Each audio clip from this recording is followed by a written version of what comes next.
Guys, এখন আমরা টি grand site office দিয়ে অতিক্রান্ত করছি।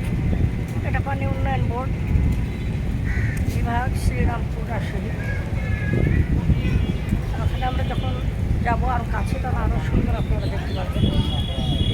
পানি বিপদসীমার নিচে আছে, পানি উপরে উঠে, তবে পানি বাড়াতে অনেক সুন্দর লাগছে। তার কারণ সত্যি আল্লাহর প্রাকৃতিক সৌন্দর্যগুলো অদ্ভুত, এগুলো ভাষা দিয়ে প্রকাশ করা যায় না।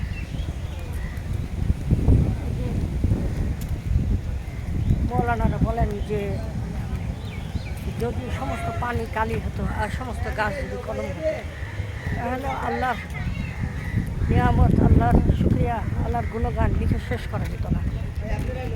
তো এটা পরিদর্শন করলে বোঝা যায়, তখন চাক্ষুষ যখন আসা যায় তখনই বোঝা যায়। হ্যাঁ, আল্লাহ সুবহানাহু ওয়া তাআলা বলেছেন যে তোরা আমার সৃষ্টি জগৎগুলো ঘুরে ঘুরে দেখো।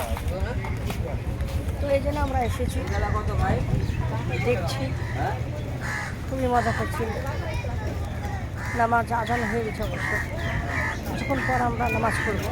দাঁড়াচ্ছি তার মানে এই না যে আমরা নামাজ পড়বো না, নামাজ পড়বো। তারপরে দুপুরেরও লাঞ্চ করবো। তো এই জন্য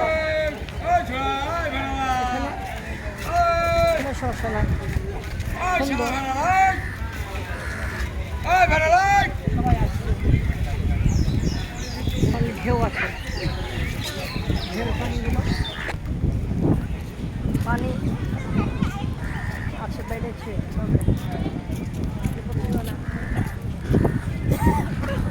নিচে আর স্রোত আছে, মনোমুগ্ধকর পরিবেশ। আল্লাহ সুবহানাহু ওয়া তাআলার নিয়ামত।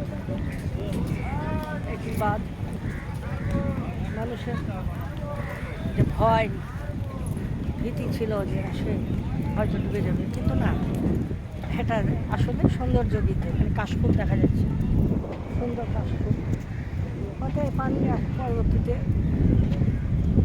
যখন পানিটা শুকিয়ে যাবে তখন এখানে বিভিন্ন মানুষ সরকার থেকে লিজ নিয়ে এখানে চাষ করে, ডাল, বাদাম, তারপরে কিছু এখানে চাষ করে। আবার যখন পানি উঠে যায় তখন এখানে নৌকাগুলো চালু আছে, নৌকাগুলো দিয়েও মানুষ বিভিন্ন